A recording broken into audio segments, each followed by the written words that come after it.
Hello everybody, welcome back to HardReset.Info channel. In today's video, I'll show you how to easily fix touchscreen not responding on your Samsung Galaxy Z Flip 7 FE.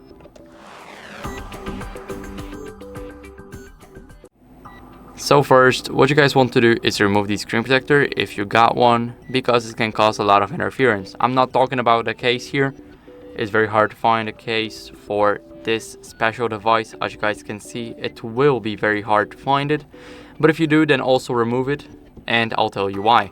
Basically, when you got a screen protector, it can go off the screen even though it's not possible when applied perfectly, but if it's misaligned, then that might cause the issue of your touch becoming less responsive. Now for the case, if you got one, then it can cover a little bit part of the screens, and that might cause the issue of the low responsiveness too. So make sure to remove them. Now what you guys can do is clean your screen with a microfiber cloth. So get your cloth ready, give it a few good swipes, but remember, do not damage anything.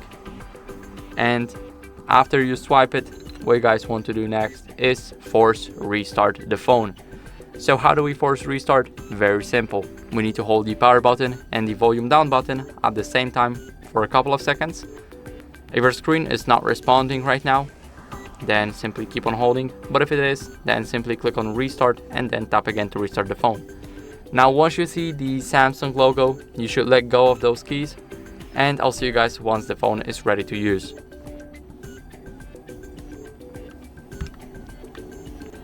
Now after the restart, what you guys can do is update your software. It's very important because if you're running the older version of the software, it can also contain any glitches regarding the touchscreen responsiveness. So scroll a bit down in the settings all the way to the bottom until you guys see software update. Now click on download and install, and here it will check for updates automatically, so you do not have to worry about anything. As you guys can see, my software is up to date. It's at the latest version.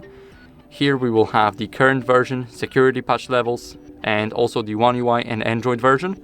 Make sure that your One UI version for the time of this video being recorded is 8.0 and Android version is 16. And that's basically it. So I hope this video helped you. If it did, then leave a like, sub, and a comment, and I'll see you in the next one.